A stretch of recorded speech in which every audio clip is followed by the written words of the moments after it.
iyadoo dhawaan ay golaha guurtida Somaliland hakiyeen ansixinta xeerka diiwaangelinta madaniga oo hore muran uga dhashay kaasoo xukuumadda Somaliland iyo xisbiyada mucaaradka heshiis ka gaadheen isla markaana ay golaha wakiiladu cod ku meelmariyeen mudanayaasha mucaaradka ee golaha wakiilada ayaa sheegay in xeerkan uu u baxay sifo sharci ah waxaana xukuumadda ku eedeeyeen inay wado qorshe ay dib ugu dhigayso doorashooyinka awgeedeen in doorashadii foodan ugu soo haysay xeerka u xanibnayd wuu hortaagisay golihiisii muu qaybin isagoo odayga ka ahaa intuu soo hor fadhiistay ayuu yidhi xildhibaano golaha ka tirsan sidaa warbaahinteediiba ka maqasheen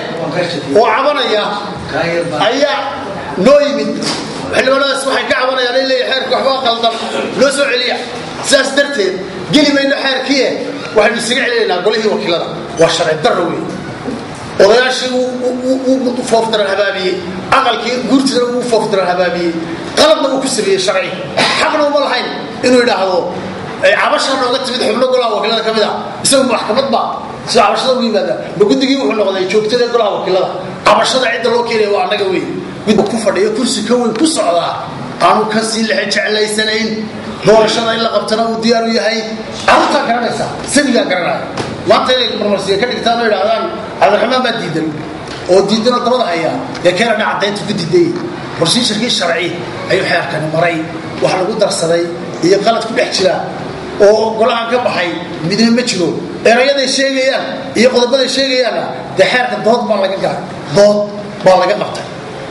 waxaa ka dooday 430 xildhibaan baa ka dooday oo golaha wakiilada ah mashkiladan haysata xildhibaanada ay moogayiin ilaa waxa weeyaan waa niman golahoodii looga warramaya ay sal cale waxa weeye xeerka wax lagu guraayo qodobadan ay leeyihiin waa lagu daray laguma darin qodobadan waa qodobo ku jira xeer tiradiisa markii asalka ahaa waa qodobo ku jiray laakiin se qodobo kii xukuumadda ku jiray maaha hadda ma fahamtay laakiin xukuumaddu maxaa laga ilaa xukuumaddu waxa weeye xukuumaddu wax ka bedelka kay ku samaynaysa dee waa kaa yaalay tirisaba weeye anagu markaa xukuumaddii baanu saxnay xildhibaano ayaa u tegay baa la yidhi 12 xildhibaanadaas waxay garan waayeen golaha ay ka tirsan yihiin waxay malaab moodeen inay golaha wakiilada ka tirsan yihiin xildhibaanadaas waxay ka tirsan yihiin golaha wakiilada siduu sheegay gudoomiyihii muxuu ahaa guddiga joogtadii hadday ka cabanayaan shirgudoonka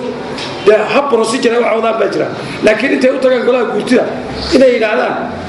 waxbaanu ku cabanaynaa malaa golaha khaldameene ha loo sheego inay ka tirsan yihiin golaha wakiilada xildhibaanadaas waa kuwe waa xildhibaanada laga soo shidaaliyo madaxtooyada ee aan u naqaano mooshin quutayaasha annaga waxaanu nahay xildhibaanada u taqaanaa xildhibaanada xalaasha ah hadday dib u istaageen xurguftii diyaar baanu nahay inaanu annaguna xurguftii dib u istaagno qaniya kaa fujisa haddii ay keenaan xilka xayuubin gudoomiyaha waxaanu keenaynaa xilka xayuubin madaxweyne qaar ka mida golaha wakiilada iyo xukuumaddan maanta joogta waxay dadaal fara badan gelinayaan inay dib u dhigaan